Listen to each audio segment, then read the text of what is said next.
হায় আফসোস, সে কি জানতো এটাই তার জীবনের শেষ খাবার। মানুষ কত নিষ্ঠুর হতে পারে, কত নিকৃষ্ট হতে পারে। একজন মানুষকে এভাবে সুন্দরভাবে খাওয়ায়ে গণহত্যা করতে পারে। আল্লাহ যেন তাদেরকে বিচার করেন। সবাই বলে আমিন, আর সবাই বেশি বেশি করে ভিডিওটি শেয়ার করে দিবেন। এটা মেধাবীদের বিশ্ববিদ্যালয়, যেখানে জীবনের বিনিময়ে ভাত পাওয়া যায়। হায় মানুষ কত নিকৃষ্ট হতে পারে, আল্লাহ যেন এদেরকে বিচার করে। অনেকের কাছ থেকে শুনেছি লোকটি নাকি ভারসাম্যহীন ছিল, কথা বলতে পারতো না। তো একজন মানুষকে এইভাবে কিভাবে মানুষ মারতে পারে আমার মাথায় কাজ করে না।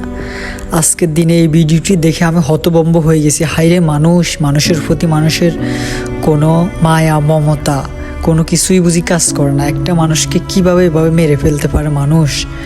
আজ আফসোস হচ্ছে বাঙালি হিসেবে মানুষ কত জঘন্য হতে পারে। আমি চাই এদের খুব তাড়াতাড়ি বাংলার জমিনে এদের বিচার হোক, যেন ভবিষ্যতে কোনো মানুষকে এভাবে হত্যা না করতে পারে।